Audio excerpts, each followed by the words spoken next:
Daniel Bokertov. Bonjour et Bokertov Ilana. Et une fois de plus, nous allons commencer ce journal d'infos en Israël par un nouveau raid imputé par la Syrie à l'État juif.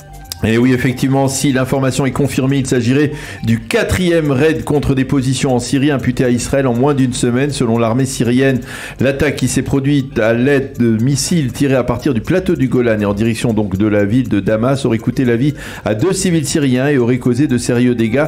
C'est l'aéroport de Damas qui aurait été touché, ainsi qu'une zone iranienne située au sud de la capitale syrienne. Selon les Syriens, la majorité des missiles israéliens auraient été interceptés par les batteries syriennes. Je vous rappelle que dimanche, déjà, l'armée de l'air israélienne avait détruit en vol un drone iranien qui avait pénétré en territoire israélien à partir de la Syrie. Et toujours sur le plan sécuritaire, des terroristes ont ouvert le feu hier soir sur les habitations du kibboutz Mahalé à Gilboa, dans la vallée des Sources. Oui, effectivement, les terroristes ont tiré en direction des maisons des habitants du kibboutz sans faire de dégâts ni de blessés. Le où les terroristes ont réussi à s'enfuir, les forces de sécurité de Tsahal ont effectué des recherches pour tenter de les retrouver. Et puis hier, vers 13h, non loin justement de Mahalé Gilboa, des soldats israéliens ont ouvert le feu en direction d'un Palestinien qui était armé. Le Palestinien a réussi à prendre la fuite à bord d'un véhicule. Cela s'est passé près du poste de passage de Djalamé, donc dans cette région. Il faut souligner qu'en dépit de la situation sécuritaire très tendue, cela fait 2 mois que le cabinet restreint pour la sécurité nationale n'a pas été réuni par le Premier ministre Netanyahou et qu'il ne devrait pas se réunir avant la fin de la fête de Pessah. Dans l'entourage du Premier ministre, on affirme que M. Netanyahou rencontre régulièrement les responsables de la défense nationale et valide fréquemment des opérations sécuritaires diverses.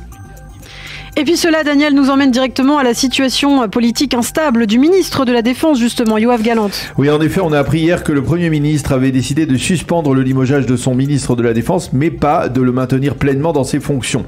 Une situation intermédiaire, le Premier ministre aurait pris cette décision en raison de la situation sécuritaire actuelle, une décision qui a surpris. Au cours des derniers jours, des tractations se sont accentuées autour d'un arrangement qui pourrait permettre à Yoav Gallant d'être rétabli pleinement dans son poste, un poste qu'il n'a d'ailleurs de facto jamais quitté.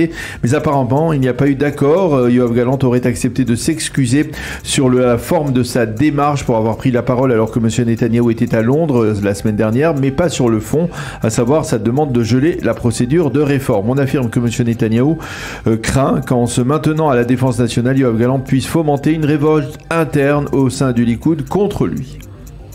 Et par ailleurs, hier, les pourparlers autour d'un compromis sur la réforme se sont poursuivis à la présidence de l'État. Selon les participants de la coalition et de l'opposition, ces pourparlers se sont déroulés dans une bonne atmosphère et ils se sont terminés avec une note d'optimisme.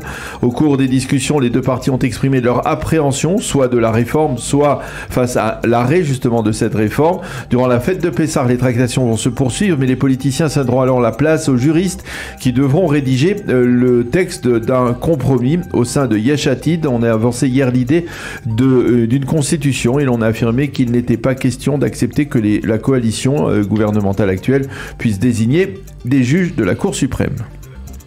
De son côté, la Banque d'Israël a publié hier des pronostics préoccupants à propos de l'impact de la réforme judiciaire sur l'économie israélienne. Selon la Banque d'Israël, si la réforme est votée telle qu'elle, eh bien, il faudra s'attendre à un impact au minimum de 14 milliards de shekels sur l'économie israélienne dans les 3 prochaines années. Selon le scénario le plus pessimiste, l'impact pourrait être de près de 50 milliards de shekels. Par contre, si la réforme devait être gelée, le PIB d'Israël devrait grimper de 2,5% en 2023 et de 3,5% en 2024.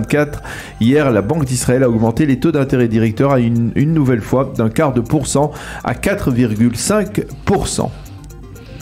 Et puis enfin, pour terminer, Pessah, la fête de Pessah approche à grands pas et la crise économique se fait sentir, Daniel. Et oui, en effet, selon des responsables des associations d'entraide sociale qui sont très actives à la veille de la fête de Pessah, on constate cette année une nette augmentation du nombre de personnes nécessiteuses qui réclament une aide pour célébrer Pessah dignement. Mais en même temps, les organisations d'entraide font état, elles, d'une baisse sensible des dons qu'elles ont collectés cette année pour ces familles dans le besoin. Le directeur général de l'association La Tête, qui est la plus grosse, le plus important organisme d'entraide sociale en Israël, a affirmé que l'État hébreu se trouvait au seuil, je cite, d'une situation d'urgence dans la société civile.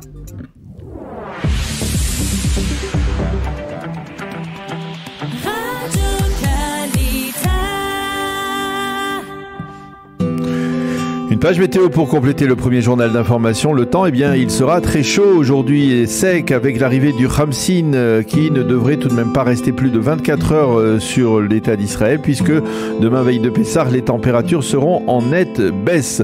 Il fera aujourd'hui 27 degrés à Jérusalem et à Tel Aviv et 33 degrés à Eilat.